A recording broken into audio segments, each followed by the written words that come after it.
이스라엘 백성들이 그 출애굽을 해서 이 시내산에서 이제 하나님과 언약을 맺는 거잖아요.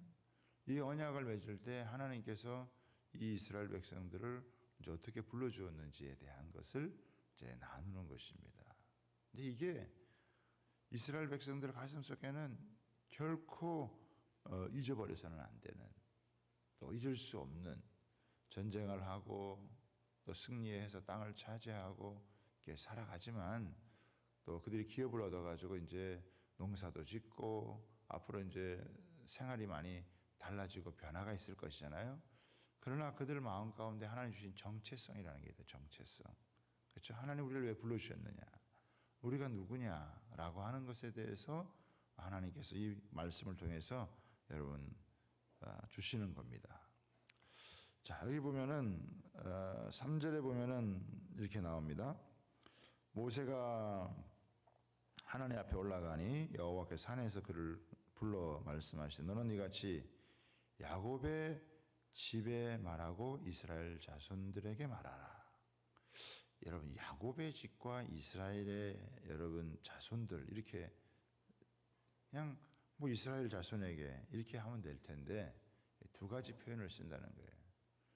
성경에 보면은 계속 이 두 가지 표현이 이렇게 나오는데 야곱의 자손 이렇게 얘기하는 건 뭐냐면 아직 변화되지 않은 인간적인 속성을 갖고 있는 그런 모습일 때 그때 야곱의 자손 이렇게 이야기를 많이 해요.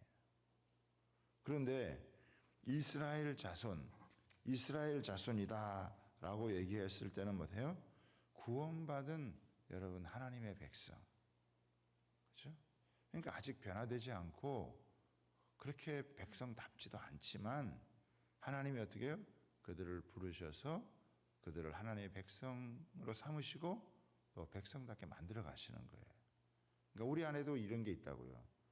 어떤 때 보면은 우리가 변화되지 못한 속성이 있잖아요. 여전히. 오래 믿어도 아직 잘 안 변화된 게 있다고요. 야곱의 족속 같은. 그러나 하나님은 그런 모습만 보는 게 아니에요. 이스라엘 백성. 그렇죠? 구원받은 하나님의 백성으로 또 하나님께서 세워가시는 그런 모습이다. 그러니까 우리가 한편으로 너무 교만해서도 안 되고요. 또 한편으로 너무 어떻게 우리가 좌절하거나 낙심해서도 안 되는 거예요. 우리를 있는 모습 그대로 받아주시고 또 우리를 이끌어 가시는 그 주님을 바라보고 나아가야 되는 그런 모습을 가져야 되는 거죠. 자, 그러니까 하나님께서 이런 이 두 가지 모습이 있기 때문에 하나님께서 어떻게 이스라엘 백성들을 인도하셨느냐. 4절에 보니까 독수리 날개로 업어 내게로 인도하였습니다. 그렇죠? 그러니까 하나님께서 이스라엘 백성들을 어떻게 인도하셨다고요? 독수리 날개로 업어서 인도했다. 그러니까 두 가지예요. 첫 번째는 뭐냐면 독수리는 항상 자기 새끼를 이렇게 등에 업고 간다는 거예요. 이거는 뭐냐면 밑에서 화살이 날아와도 새끼는 다치지 않게 하겠다. 이거는 절대적인 보호를 약속하는 거예요. 책임을 진다라고 하는 거예요. 마치 어미 독수리가 새끼 독수리를 향하여서 자기의 생명을 걸고 지키듯이 하나님께서 이스라엘 백성들을 책임지시겠다. 보호하시겠다. 그러니까 낮의 더위와 밤의 추위와 굶주림과 맹수에게 당해서 죽지 않게 하신다는 거죠. 하나님의 절대적인 하나님의 보호하심을 얘기할 때 독수리 날개로 업어서. 두 번째는 뭐냐면 훈련이라는 개념이 있습니다. 훈련. 하나는 절대적인 보호지만 하나는 하나님이 훈련한다는 거예요. 독수리는 어떻게 자기 날개를 이 새끼를 어깨에 입고다가 그 공중에서 떨어뜨린다는 거예요. 그럼 새끼가 어떻게 해요? 죽으라고 날개를 여러분 이렇게 날개를 치는 거예요. 이 어미가 이게 우리 어머니가 이 어미 독수리가 이게 미쳤나 이거 나를 죽이려고 떨어뜨리나 이렇게 한다는 거예요.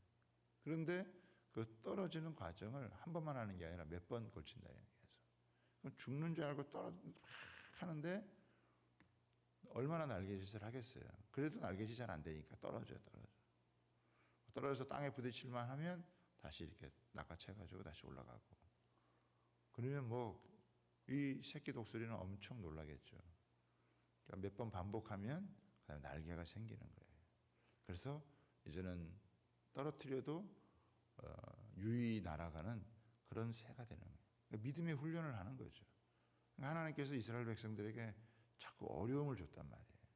여러 가지 그 어려움을 주는 것은 그들로 하여금 병아리로 키우고 닭으로 키우는 게 아니라 창공을 나는 독수리로 키우기 위한 훈련을 하는 거예요.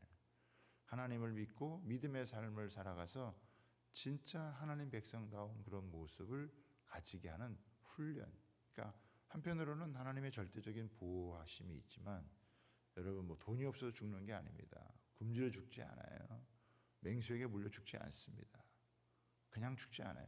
하나님께서 철저하게 보호하시는 은혜가 있다. 그러나 그것으로 보호만 있는 게 아니라 훈련을 하는 거죠. 자꾸 하나님께서 훈련해서 믿음의 장성한 분량에 이르는 그런 사람으로 세워가게 되신다. 자, 그러면서 하나님이 이제 5절에 하시는 말씀입니다. 첫 번째 뭐냐? 세계가 다 내게 속하였나니. 이 세상이 여러분 누구 거라는 거예요? 이 세상이 하나님 거라는 거예요. 세상의 왕들이 통치하고 다스리고 있는 것처럼 보여도 여러분 이 세상은 하나님 거라는 거예요. 하나님이 주인이라는 거예요. 하나님이 왕이라는 거예요. 하나님이 통치하고 다스리는 거예요.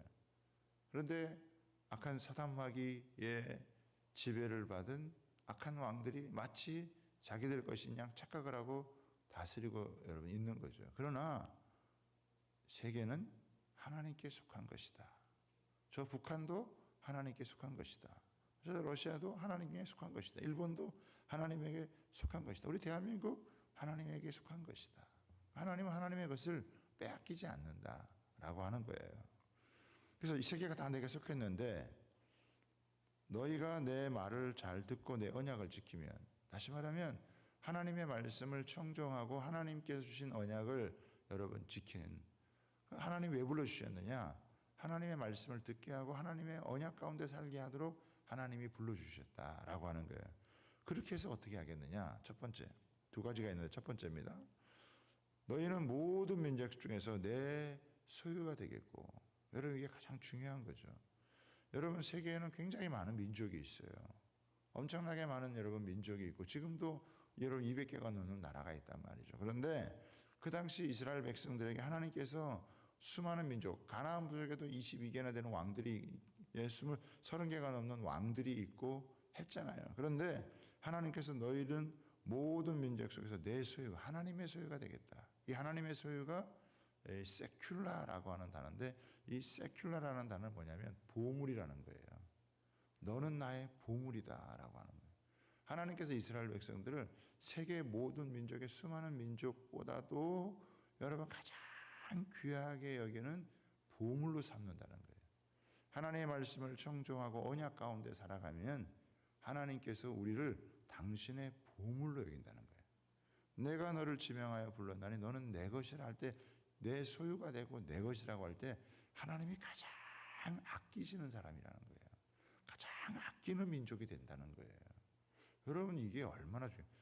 전지전능하신 그리고 만유를 지으시고 주관하신 그 하나님께서 가장 우리를 귀하게 여긴다. 가장 소중하게 여긴다. 하나님이 마치 나를 당신의 보물처럼 여긴다라고 하는 거예요. 수많은 나라가 있지만 하나님이 택한 그 나라, 그 백성들, 아직 야곱과 같은 그런 그 변화되지 않은 속성을 갖고 있지만 하나님께서 그것을 갈고 담아서 빛나게 만드는 보석과 같은 존재다라고 하는 것을 여러분 얘기하는 거예요. 참 이게 너무 놀랍잖아요. 그 하나님께서 나 같은 게 뭐라고, 우리가 뭐라고, 우리를 자신의 소유로 삼으시는, 나를 당신의 존귀한 그런 보물과 같이, 보석과 같이 여러분 삼으신다라고 해요. 여러분 뭐 나이가 늙고 또 육체도 연약해지고 병들고 때로는 부족한 모습이 여러분 많은 것 같아도 하나님이 우리를 볼 때는 너는 나의 보석이다. 너는 나의 보물이다. 너는 나에게 가장 소중한 자다. 이렇게 부르는 거예요. 여러분 믿습니까? 이게 너무 놀라운 거예요. 우리는 내가 조금 뭐 이렇게 잘 못하면, 내가 좀 이렇게 신앙생활 잘 못하면 이렇게 막 자존감이 떨어지고 그러잖아요. 근데 하나님은 그렇지 않다. 응? 내가 값주고 너를 지불하여 샀나니 너는 내 것이라. 너는 나의 보석이다. 라고 이렇게 얘기하는 거예요. 우리는요 서로 이제 얼굴을 바라보면서 우리는요 서로 이 하나님의 보석들을 보는 거예요. 예? 옆에 분하고 한번 인사하겠습니다. 당신은 하나님의 보석입니다. 이렇게 한번 인사 한번 해보시죠. 당신은 하나님의 보석입니다. 그렇죠. 혹시 새벽에 세수도 안 하고 나온 분도 계실지 몰라요. 그래도 하나님의 보석이다. 할렐루야. 저는 이게 너무 신기한 것 같아요. 너무 놀라운 것 같아요. 그 수많은 나라와 민족 중에서 우리를 택하여. 그 옛날에 어른들은 그런 얘기 많이 했다고. 천에 하나 만에 하나 우리를 택하여 예수 믿게 하시고 구원받게 하시고 하나님의 생명을 얻고 더 풍성한 자리에 나가게 하시는 그런 하나님이신 것을 많이 고백했단 말이죠. 그러니까 우리가 하나님의 보석이란 말이에요. 저와 여러분이 하나님의 보석이라는 걸 여러분 아셔야 돼요. 하나님이 보물로 여기시는 하나님의 소유가 되는 내가 너를 지명하여 불렀나니 너는 내 것이라. 너가 나를 택한 것이 아니라 내가 너를 택해서 너를 나의 보물로 삼았다. 보물과 같은 민족으로 삼았다. 보물과 같은 교회로 여러분 삼았다. 할렐루야. 여러분 우리는 하나님의 보물과 같은 성도고 하나님의 보물과 같은 여러분 교회입니다. 아멘. 예, 우리 항상 이걸 잊지 말아야 돼요. 나는 하나님의 소유다. 하나님이 나를 당신의 보물로 삼았다. 당신의 보석으로 삼았다. 그래서 영원히 빛나는 그런 여러분 삶을 살게 하신다라고 하는 것을 잊지 말아요. 두 번째입니다. 그게 뭐냐? 9절에 6절입니다. 너희가 내게 대하여 제사장 나라가 되는 거예요. 자, 이게 이제 중요한 거죠. 제사장 나라를 하나님의 궁극적인 목적이 뭐예요? 제사장 나라가 되는 거예요. 제사장 나라 우리가 어렵게 생각할 거 없어요. 제사장 나라에 여러분 가장 중요한 게 뭡니까? 제사장 나라는 다른 나라를 살리는 나라가 되는 거예요. 다른 사람을 살리는 사람이 되는 거예요. 우리 교회가 여러분 뭐냐? 다른 사람을 살리는 거예요. 생명을 살리는 거예요. 우리가 왜 이 새벽에 기도하죠? 우리가 왜 이 새벽에 여러분 구합니까? 나 혼자 잘 살기 위해서 한 게 아니란 말이에요. 우리 가족들을 살리고 우리 친족들을 살리고 이웃들을 살리고 도시를 살리고 나라를 살리고 민족을 살리고. 그래서 우리가 제사장의 의식을 갖고 우리가 믿음 생활을 하면요 하나님이 연약한 우리를 통해서도 이렇게 살린다는 거예요. 그러니까 저는 이제 가장 크게 꿈을 꾸는 게 뭐냐면 우리가 제사장 나라가 되는 거. 진짜 이스라엘만이 아니라 이 베드로가 그 예수 믿는 자녀들에게 그 어렵고 고난 가운데 있는 그 영혼들에게 권면해주는 이 베드로전서의 말씀이 그 환난 가운데 있던 백성이잖아요. 그런데 그들을 향하여서 너희는 이런 핍박과 환난에 몰려가지고 당하는 자들이 아니라 너희가 누구냐? 너희가 왕 같은 제사장이다. 너희를 통해서 하나님이 이 세상을 살린다. 너희를 통해서 너희의 주변의 이웃을 살린다. 도시를 살린다. 나라를 살린다. 라고. 그러니까 하나님은 왜 이스라엘 백성들을 여러분 택했습니까? 그들을 살리기 위해서요. 왜 예수님 보내주셨습니까? 우리를 살리기 위해서요. 우리가 살아난 사람들은 어떻게 해요? 자기만 사는 게 아니에요. 다른 사람을 살리는, 다른 사람을 여러분 건져낼 수 있는, 이게 우리가 그게 꿈이래요. 그러니까 우리도 교회가 뭐냐? 하나님 우리에게 정말 보석과 같이 여러분 귀히 여겨 여러분 주시는데 그 귀히 여겨 주셔서 우리가 자존감이 회복되고 살아갈 맛이 나고 사는 거잖아요. 그러나 여전히 그렇게 살아가지 못하는 사람들이 너무 많단 말이에요. 너를 통해서 다른 사람들을 그 영혼들을 여러분 살리고자 한다. 우리 춘천에도 그 법무 그 법인 그 출소자 이렇게 돌보는 곳이 있어요. 그 저보고 어제 이제 그 설교를 해달라 그래가지고 다녀왔는데 이제 출소해서 아직 사회 정착을 못하고 이제 정착하는 과정에 있는 뭐 몇 분 안 되죠. 한 10분 정도 이렇게 모였는데 제가 이 하나님 말씀을 여러분 나누면서 어떻게 보면 자존감도 떨어져 있고 세상에 한편으로는 실패자고 또 이렇게 범죄에서 경력도 있는 그런 분들이지만 그러나 주님 안에서 이들이 주님을 만나고 변화되면요, 훨씬 더 놀라운 인생을 살아갈 수 있는 이런 분들이 여러분 되는 거예요. 제사장의 나라, 자기만 살리는 게 아니라, 사는 게 아니라 다른 사람을 살릴 수 있는. 그러니까 우리도 뭐 하려고 하나님이 우리를 불러주셨느냐. 우리를 보석으로 삼아주시고 너를 통해 다른 사람이 살 수 있다. 다른 사람의 인생이 변화될 수 있다. 다른 사람의 인생이 변화되는 일에 너가 쓰임받을 수 있다. 하나님 우리 기도를 사용하시는 거예요. 우리의 헌신을 사용하시는 거예요. 그 사람이 여러분 생명을 얻고 더 풍성한 자리에 나아간다는 거, 그것보다 더 중요한 게 여러분 어디 있겠어요? 그러니까 땅 차지해서 너희들이 정착해서 여러분 농사 짓고 살아가면서 앞으로 살아가지만 그게 다가 아니잖아요. 하나님 부르신 목적이 있다는 거예요. 너희가 이렇게 소중한 민족이 된 것처럼 너희를 통해서 다른 민족도 함께 살아갈 수 있는 그 사명 감당해 달라라고 하는 게 하나님 부르신 목적이에요. 그러니까 이스라엘이 그것만 잘 감당했으면요, 아마 대대로 하나님이 쓰임 받아가라. 우리 교회도 딴 게 아닙니다. 나만을 위한 신앙생활이 아니라 우리가 제사장이 됐다, 왕 같은 제사장이 됐다라고 해서 우리가 그 의식을 가지고 그 정체성을 가지고 우리가 믿고 기도하고 우리가 새벽을 위해서 새벽을 깨어 기도하고 우리가 이런 자기 정체성을 잃어버리지 아니하고 여러분 믿음으로 살아가면요, 하나님께서 우리를 통해서 하나님의 기적의 역사를 펼치시고 하나님의 놀라운 구원의 역사를 일으키게 되는 줄 믿습니다. 병도 고쳐줄 것이고 인생의 문제들도 하나님이 해결해 주실 것이고 우리가 그걸 놓고 여러분 구하자는 거예요. 그걸 놓고 하나님 앞에 여러분 기도하자라고 하는 것입니다. 여러분 이것을 하나님은 이걸 잊지 않기를 원해요. 이걸 영원히 정말 가슴에 새기고 나는 하나님의 택한 족속이다, 왕 같은 제사장이다, 그의 거룩한 나라 백성이 됐다라고 하는 그 믿음만 가지고 여러분 살아가 보면 하나님의 역사는 멈추지 않고 계속되어진다라고 하는 거. 우리가 이걸 가슴에 두고 하나님 앞에 여러분 뜨겁게 기도할 수 있는 이 새벽 되기를 주님의 이름으로 부탁하고 축복합니다.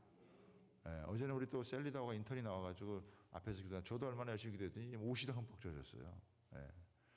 여러분 정말 우리가 전심으로 하나님 앞에 여러분 마음을 다해서 부르짖어 기도할 때 하나님께서 비밀한 것을 나타내 주시고 또 하나님이 은밀한 것들을 드러내어 주셔서 남들이 보지 못하는 것도 볼 수 있게 하시고 남들이 듣지 못하는 것 듣게 하시고 남들이 꿈도 못 꾸고 생각도 못하는 것들을 우리는 행하여 이룰 수 있는 그런 하나님의 사람으로 우리를 만들어 주실 줄 여러분 믿습니다. 그런 마음 가지시고요, 오늘도 이 새벽에 믿음으로 하나님 앞에 구해 보세요. 믿음으로 여러분 간구해 보세요. 하나님 일하시는 역사를 경험하는 귀한 여러분 새벽이 되고 우리의 인생이 되어질 줄 믿습니다. 그런 마음을 가지고 부르짖어 기도하는 축복된 새벽 되기를 주님의 이름으로 여러분 부탁을 드립니다. 오늘 우리 장로님들하고 안수집사님들이 나와서 이제 강단 기도하는데요. 여러분들도 조금 일찍 가셔야 되는 분도 계시겠지만 여러분 하여간 기도하는 이 시간 간절하게 하나님 앞에 부르짖고 또 하나님의 이름을 부르면서 예수의 이름, 세상에서 가장 아름다운 이름, 가장 놀라운 이름, 가장 위대한 이름, 어둠의 권세를 제압하고 우리에게 생명 주시는, 우리를 가장 존귀케 여기는 그 놀라운 이름을 의지해서 오늘도 하늘 보좌 앞에 믿음으로 나아가는 귀한 은혜가 있게 되기를 여러분 바랍니다. 우리 주여, 우리가 기도하겠습니다. 주여